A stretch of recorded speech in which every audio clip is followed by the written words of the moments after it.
Good evening students வந்து பார்த்தீங்கன்னா எல்லாருக்கும் ஒரு பெரிய ஸ்பெஷலான ஒரு குட் ஈவினிங் இப்போ ஓகேங்களா. ஸோ வந்து பார்த்தீங்கன்னா 12th ஸ்டாண்டர்ட் ஸ்டூடெண்ட்ஸு உங்களுக்கான காமர்ஸ் அண்டு மேக்ஸ் எக்ஸாம் வந்து பார்த்தீங்கன்னா இன்றைக்கி நடந்து முடிஞ்சிருச்சு இப்போ ஓகேங்களா. ஸோ வந்து பார்த்தீங்கன்னா ஸ்டூடெண்ட்ஸு ஸோ ரொம்ப ஒரு எக்ஸ்பெக்டேஷனில் எழுதின எக்ஸாம்ஸ் தான் இப்போ இது ஓகேங்களா. ஏன்னா பொதுவாகவே வந்து பார்த்தீங்கன்னா மேக்ஸ் எக்ஸாம் எவ்ரி இயர் வந்து பார்த்தீங்கன்னா ஸோ அது மேலே ஒரு பதட்டம், ஸோ அது மேலே ஒரு இதுன்றது இருந்துகிட்டே இருக்கும், எப்படி இருக்குன்றது. ஸோ இன்றைக்கி நல்லபடியாக வந்து பார்த்தீங்கன்னா ஸ்டூடெண்ட்ஸு எழுதி முடிச்சிட்டாங்க. ஆக்சுவலாக இருக்கிற ஒரு நல்ல விஷயம் வந்து பார்த்திங்கன்னா மேக்ஸ் எக்ஸாம் வந்து பார்த்திங்கன்னா 12th நடந்துச்சுல. ஸோ வந்து பார்த்திங்கன்னா கொஷின் வந்து ஓவராலாக வந்து பார்த்தீங்கன்னா டஃப்பாக கேட்கல. ஸோ அது வந்து பார்த்தீங்கன்னா ரொம்பவே ஒரு ஹாப்பியான விஷயம் ஓகேங்களா.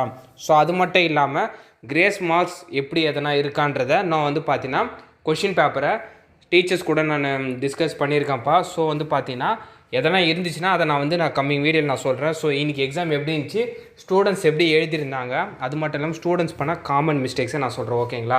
ஸோ இதெல்லாம் வந்து நான் ஏன் சொல்கிறேன்னா காமன் மிஸ்டேக் சின்ன சின்ன கரெக்ஷன்ஸ்லாம் கம்மிங் எக்ஸாமில் அதை பண்ணக்கூடாது. ஸோ அதுக்காக நான் சொல்கிறேன் ஓகேங்களா. ஸோ ஃபஸ்ட்டு வந்து பார்த்தீங்கன்னா எக்ஸாம் வந்து பார்த்தீங்கன்னா ஈஸியாக இருந்துச்சு. மேக்ஸுக்கு தெரியும் ஆல்ரெடி 21 மார்க்கு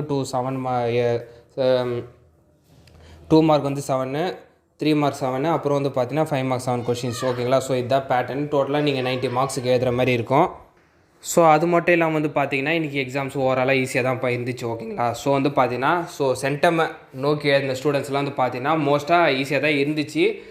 ரொம்ப கொஷினை ட்விஸ்ட் பண்ணலன்னு சொல்லி சென்டம் நோக்கி எழுதின ஸ்டூடெண்ட்ஸ்லாம் சொல்லியிருந்தாங்கப்பா. அது மட்டும் இல்லாமல் வந்து பார்த்தீங்கன்னா ஸ்லோ லேர்னர்ஸாக இருக்கீங்களே ஒரு சில ஸ்டூடெண்ட்ஸ், அவங்க வந்து பார்த்தீங்கன்னா நான் கண்டிப்பாக பாஸ் பண்ணிடுவேன், எனக்கு 50 தாண்டிடும் 40 தாண்டிடும் நிறைய ஸ்டூடெண்ட்ஸ் சொல்லியிருந்தாங்க. எனக்கு ரொம்ப ஹாப்பியாக இருந்துச்சு இப்போ ஓகேங்களா.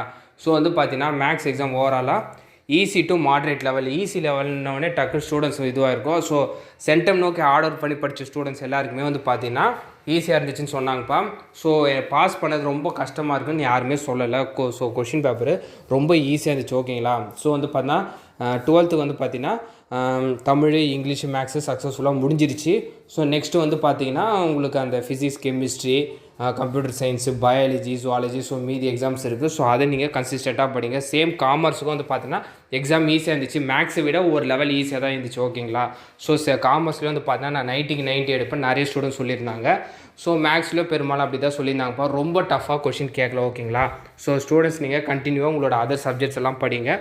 மறக்காமல் இந்த அப்டேட்டை உங்கள் ஃப்ரெண்ட்ஸ் அண்ட் ஸ்டூடெண்ட்ஸ்க்கு ஷேர் பண்ணிடுங்க.